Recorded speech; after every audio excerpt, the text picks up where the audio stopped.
If you don't mind me asking, when you want to work with the cookies, is it here's a cookies deal, let us know, or is it a back and forth? Like, because sometimes it's just this is the licensing deal, this is what we do, or is it a back and forth? We've done different ones, but I think the model we have now is pretty straightforward. I think it like kind of gives the operator and the cultivators a lot more, incentive to just stay down with us. We make it more favorable for them. We're looking at long term. My whole thing is like, I look at myself like Johnny Appleseed. I want to plant this shit everywhere I can before my time's up, and if it ends up turning into something super big while I'm here, great. If not, then it's for my kids, it's for the legacy. So I'm not so worried. We're not so worried about what's the deal for right now.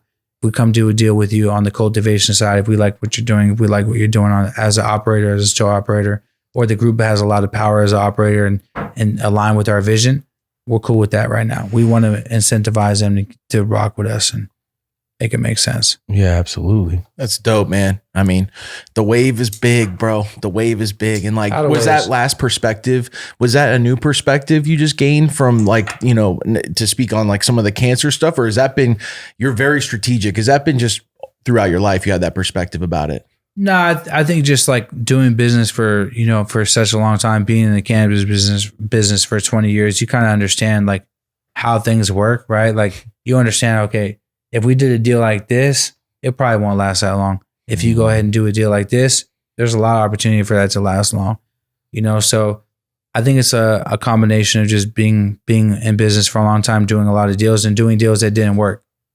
Yeah. Like you learn how to make it work. Yeah.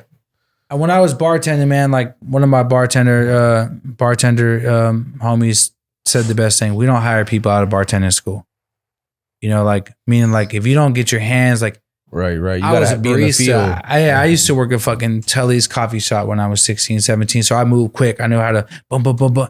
That's more attractive to someone that's looking for a bartender than someone that says, I went to school for this. You know what I mean? So that's how I look at the business. You learn hands-on, and once you learn, then you can apply that shit to everything. Yeah, nothing trumps experience. No, just getting in there and getting it done and figuring shit out. If you ain't getting your hands, you got to kind of just run and gun as long as you can, and then establish the foundation. So talk about the hemp center days and all that. How'd you get linked up with Wiz and everybody? Like, how did all that? Yeah, he Mr. Fab hit me up and said, "Yo, Wiz is in town. He wants to pull up. Is it cool?" I said, "Fuck it, have him pull up." He pulled up. He seen the spot. He was like, "Holy shit! I hope you don't smoke blunts." I held up a big ass long joint like I'm holding up now. Yeah. And I was like, "Nope, I smoke J's." He was like, "Oh, for sure." And we just vibed out and kind of like saw like I liked his crew and his entourage. They were cool as fuck. I was like, I like these guys. Like I could fuck with them. So I just built with him. And when he came back to SF, that's when I pulled the plan out. I'm like, yeah, I'm gonna trip this dude out. Yeah, that was wild as hell. And he was still developing in that time. Like that was pretty early still. He was young. I mean, a lot of shit happened in that era. A lot of shit happened in that era. You have to understand, we were the first people with hash pens, Trippy Stick, before it was Trippy Sticks. Yeah. Before there was a G pen. We were the first ones with it. Like the guys we were getting it from were getting fucked with by the feds and had to stop. But if you go back to some of those older videos, I introduced Currency and Wiz to the hash pen, did the crazy things I did. I don't want to talk about on the internet with the hash pens too. Yeah, you know what? I remember that. We've seen that. Yeah, made that shit go viral, right? Like we had that shit. It's up here still. It's up here, right here. I get reminded of it every now and then. But I just had a flash. That story is the reason why I did that was because the owner said, if you can get a certain amount of views on the internet, we'll give you X amount of equity. I said, oh shit, snap. I know how I could do that right now. Marketing. Oh my gosh. Here goes your views. Yeah. But yeah, man, like a lot of shit happened in that era. Like, cookies was birthed.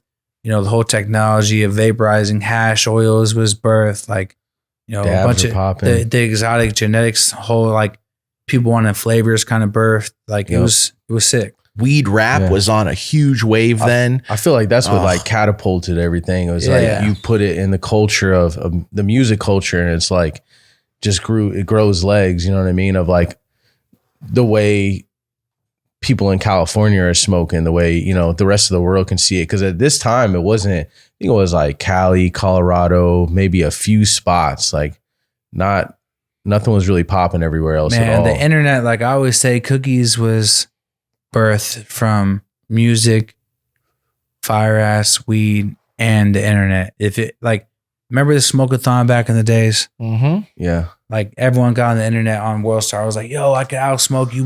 I got on the internet from the hemp center with all kind of jars. And I said, look, I ain't going to say I'm going to outsmoke anybody because I don't know what anyone else is on that might let them smoke longer.